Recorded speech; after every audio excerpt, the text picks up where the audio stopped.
How are all of you lovely people doing today? My name is John. I'm coming at you guys today with some intense Photoshop gameplay. We're going to be getting to round 100, no jug, no quick revive, flawless, and we'll be doing it in under an hour. We're setting the world record in Photoshop. Now, I want to instead talk about the brand new loading screen, and I thought Photoshop would be probably the best place to do this and bring everything up all at once so that you guys can get a better understanding of what I am talking about.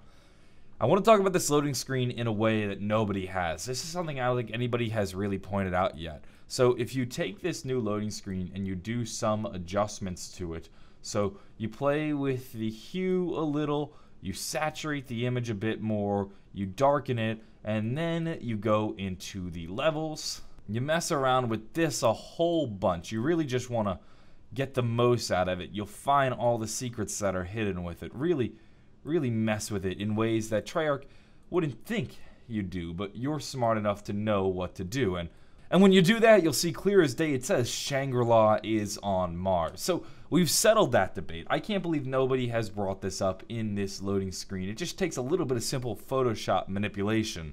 Now, that's not actually what I want to talk about. I want to talk about all the context surrounding this image, because a lot of people have broken down this image itself, and I think that's boring. This image sucks, in my opinion, because we can't properly understand it yet.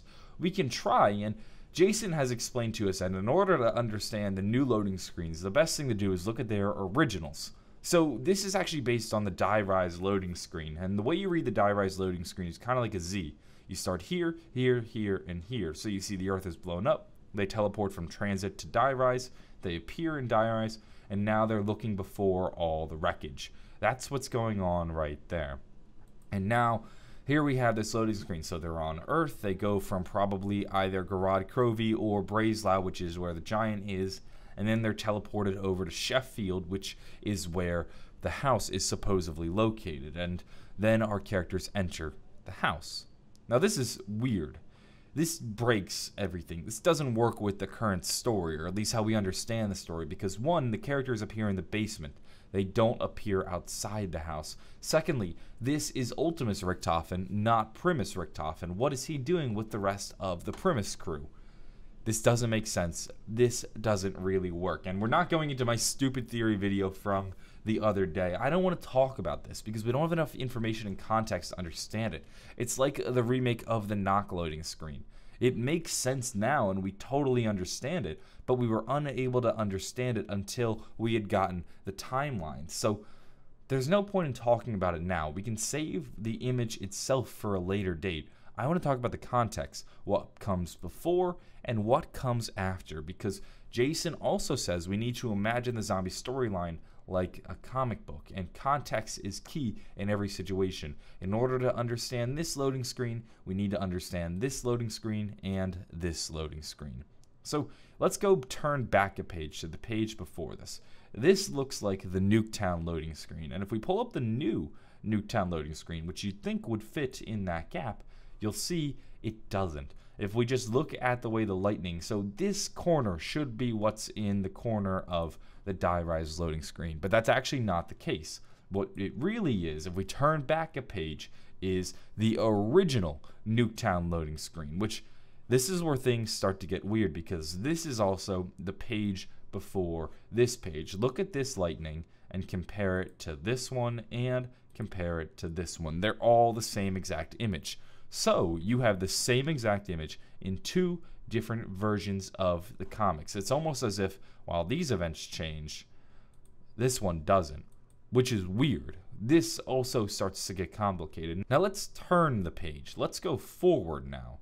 And what we have is the remake of the Kino der Toten loading screen, and this one kind of makes a bit of sense. So if you remember, the way the Kino der Toten loading screen worked is it kind of gave us a recap of everywhere we had been before. Nacht, Verrückt, Shinonuma, Der Riese, and now Kino. Except things have changed. Richthofen teleports in and kills the Ultimus version of himself, and this changes everything. So our crew enters, Richthofen steps through the teleporter, shoots himself, and now we are changing time. See how the arrows move? Peter is no longer hanging there. The Verrückt facility is actually just a happy asylum. People are playing cricket. There's a woman helping a person in a wheelchair. The plane in Knockdown Toten doesn't crash, but instead lands safely. History is being rewritten. And I think this is important to understanding this loading screen right here. This gives us a reference of time and a bit of context. A lot of people have suggested, I know Milo made a video about this earlier today, suggesting that maybe this happens in the 2-year gap between Origins and the Giant. And I think when you look at it in terms of the comic, it makes a lot of sense. So if this is to be the Giant, what comes before it is this. And maybe in this 2-year journey where Richthofen goes missing, Ultimus Richthofen fills in, and they actually do go to the house before Monty plucks it, or maybe another version of the house that hasn't been plucked by Monty. Now, when Ultimus Richthofen joins up with them is hard to say, but going back to Milo's video, Milo had mentioned this idea of in the Giant cutscene, it seemed as though Ultimus Richthofen was ready to die. He takes down his hat, and maybe he expects to be shot. What if, when Richthofen goes missing, Primus goes on a journey without Richthofen and is substituted by Ultimus Richthofen? This is kind of an alternate timeline. And they go to the house and maybe they learn that they do actually need to kill that Richthofen. And then what happens is this. They actually go to the Giant, and that's why that Richthofen takes off his hat and looks like he's ready to die. Now, that might not be the case. He might have also just taken his hat out of respect for himself. Richthofen is a bit of a narcissist, so if he sees a younger version of himself step out of his own teleporter, he might even humble himself for himself. So that might also be another thing that could be going on here. But again, let's return to this loading screen right here, because it seems as though the man operating the drill is Schuster. We learned that from this loading screen right here. If you zoom in and take a look at it and look over at his name tag, it's hard to read, really hard to make out, but it does say Schuster. So maybe we have Group 935 operating the drill, and we've seen Cypher references to this, and it could be that all of these comics, all of these new loading screens fill in that 2-year gap. We just kind of wrote off that 2-year gap. Richthofen disappears for 2 years, and we saw his perspective of it, but we didn't see everybody else's perspective of it. Maybe the whole point of these new loading screens is to give us a perspective on that 2-year gap away from Richthofen, and also what happens after. And that's where things like, say, this and this loading screen come in. This loading screen come in. So we have the Giant, and this is when we start to get fractures in time. And maybe these places change a little bit, but then you have all those other fractures that we play in Black Ops 3. And then you have this one, which these events technically take place in between Origins and the Giant. And we have the Giant right here.